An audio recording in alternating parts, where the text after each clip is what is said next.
उप मुख्यमंत्री केशव प्रसाद मौर्य ने सपा बसपा व कांग्रेस पर बोला जमकर हमला। झमाझम बारिश में भी भीड़ को देखते ही रह गए विरोधी दल।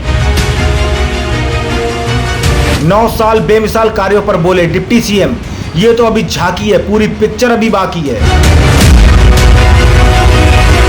बड़ी खबर फर्रुखाबाद से, जहां पर डिप्टी सीएम केशव प्रसाद मौर्य ने भाजपा के महाजनसंपर्क अभियान में 9 साल सेवा सुशासन और गरीब कल्याण की जनसभा को संबोधित करते हुए उत्तर प्रदेश के फर्रुखाबाद जनपद में सपा बसपा व कांग्रेस पर जमकर हमला बोला। सातनपुर एशिया की सबसे बड़ी मंडी कादरी गेट फर्रुखाबाद में आयोजित जनसभा को संबोधित करते हुए उत्तर प्रदेश के उप मुख्यमंत्री केशव प्रसाद मौर्य ने कहा कि सांसद मुकेश राजपूत मोजो ने जो विकास कार्य कराए हैं, ये तो अभी झांकी है, पूरी पिक्चर अभी बाकी है। सपा पर हमला बोलते उन्होंने कहा कि 2014 में जनता ने साइकिल को पंचर कर दिया, अब 2024 में जनता मोदी को पीएम बनाने का मन बना चुकी है।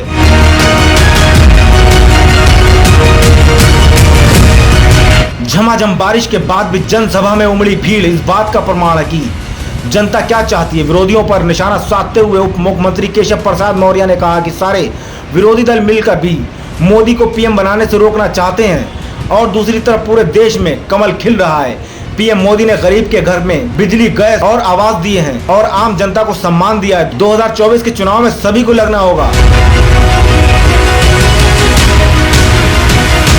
तभी यूपी में कमल खिलेगा और देश में 350 सीटें लोकसभा की बीजेपी जीतेगी। कांग्रेस पर हमला बोलते उन्होंने कहा कि पिछले चुनाव में कांग्रेस के पास सिर्फ रायबरेली की सीट बची थी, लेकिन इस बार लोकसभा चुनाव में वो भी सीट बीजेपी के खाते में जाने वाली है। उप मुख्यमंत्री केशव प्रसाद मौर्य ने सपा सुप्रीमो अखिलेश यादव पर जुबानी तीर चलाते हुए कहा कि अखिलेश सीएम थे तो उन्होंने दलितों का दमन किया, इसके साथ ही उन्होंने केवल तुष्टीकरण की राजनीति की, गुंडागर्दी को बढ़ावा दिया, लेकिन बीजेपी सरकार ने गुंडागर्दी को समाप्त कर दिया। लोगों ने झमाझम बारिश के साथ मुख्यमंत्री के भाषण को सुना। बारिश और खराब मौसम के चलते डिप्टी सीएम के काफिले में चल रही पुलिस की गाड़ी नाले में जा फंसी। फर्रुखाबाद से दीपक शुक्ला के साथ bureau report, public live TV. 2024 में देश का प्रधानमंत्री तीसरी बार कौन बनेगा? जोर से बताओ, 2024 में तीसरी बार हिंदुस्तान का प्रधानमंत्री कौन बनेगा? कौन बनेगा?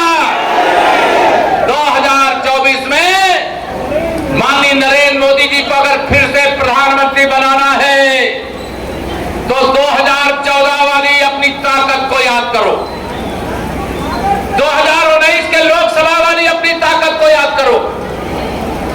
2014 में यूपी में समाजवादी पार्टी की साइकिल जनता को रोकने का काम कर रही थी, गुंडागर्दी अपराध करने का काम कर रही थी, आपको वोट देने से रोकने के लिए कोई कमी बकाया नहीं रखी थी, लेकिन आपने अपनी ताकत दिखाया, संगठन की ताकत दिखाया और माननीय नरेंद्र मोदी जी को प्रधानमंत्री बनाने के लिए 80 में से 73 सांसद जिताने का काम किया।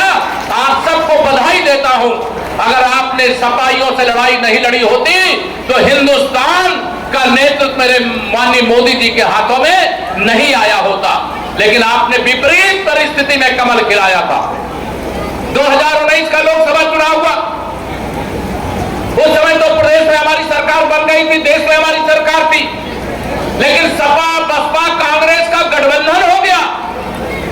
उन लोगों ने सोचा कि हम भारत के प्रधानमंत्री जो गरीबों के, किसानों के, नौजवानों के मसीहा हैं, महिला सशक्तिकरण के लिए समर्पित है, देश की रक्षा और सुरक्षा के लिए 18 घंटे पसीना बहाते, खून सुखाते हैं और देश का नाम दुनिया में ऊंचा करने का काम करते हैं।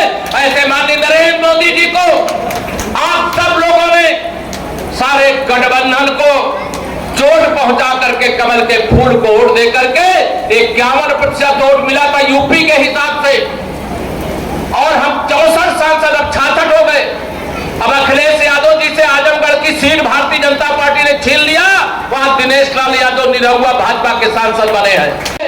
चुनाव पार्टी लड़ती है, पार्टी का कार्यकर्ता लड़ता है और सारे अपने बल को याद करके पूरी ताकत अपने बूथ पे लगाइए और मैं आप सबको भरोसा दिलाता हूं, आप में से कभी भी कोई किसी प्रकार की समस्या हो, केशव प्रसाद उप मुख्यमंत्री बाद में है, भारतीय जनता पार्टी का कार्यकर्ता पहले है, यह मैं आप सबसे कहना चाहता हूं।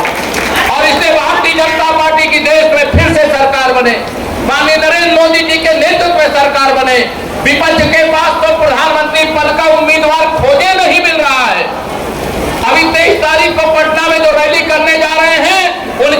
पार्टी का कोई सांसद 2024 में शायद लोकसभा में चुन करके नहीं जाएगा। अखिलेश यादव जी कहते हैं 80 जीतेंगे, हम पिछड़ा दलित और मुसलमानों का गठबंधन करेंगे। श्री अखिलेश यादव जी जब सत्ता में थे, यही पिछड़े वर्ग के लोगों को आप कुचलने का काम करते थे, दलितों का दमन करने का काम करते थे, केवल तुष्टीकरण की घटिया राजनीति करते थे। आज तुम्हें यह सब याद आ रहा है।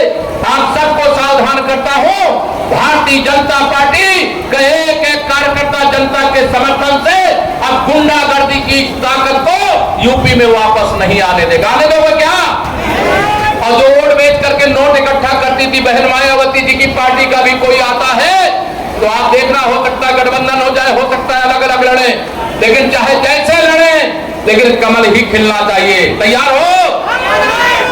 तो मैं बहुत बातें नहीं कहूंगा, देर से आप बैठे हो, दूर दूर से आए हो, जाना भी है, लेकिन आप सबको इतना ही कह के जाऊंगा कि 2024 100 साल आगे देश को ले जाने के लिए आज दुनिया को भारत के पीछे खड़ा करने का मौका है। माननीय मोदी जी की अगुवाई में हम 5वीं अर्थव्यवस्था हो चुके हैं। नंबर 1 की अर्थव्यवस्था बनाना है, भारत को विश्व गुरु बनाना है, भारत की ओर कोई आंख उठा के ना देख सके ऐसा आत्मनिर्भर और शक्तिशाली भारत बनाने का काम करना है। भारत प्रगति के पथ पर आगे बढ़ रहा है। भारतीय जनता पार्टी के विरोध में, मोदी जी के विरोध में जो लड़ने वाले हैं वह केवल दल नहीं है मेरे साथियों, उनके पीछे भारत की विरोधी ताकतें भी खड़ी हैं। चुनाव आते आते तरह तरह के दुष्प्रचार भी करेंगे, कोशिश करेंगे कि हम आपस में बढ़ जाएं, क्योंकि उनको फार्मूला याद आता है दूध में नींबू डालने का, लेकिन भारतीय जनता पार्टी का फार्मूला दूध में चीनी डाल करके उसकी मिठास बढ़ाने का है। जो समाज को बांटने वाले हैं उनको अलग थलग करने की ताकत आपके हाथ में है। जब भी 2024 का चुनाव आएगा, आप स्वयं अपने बूथ के नरेंद्र मोदी बन करके, जेपी नड्डा जी बन करके आपको वहां पर लड़ाई लड़ना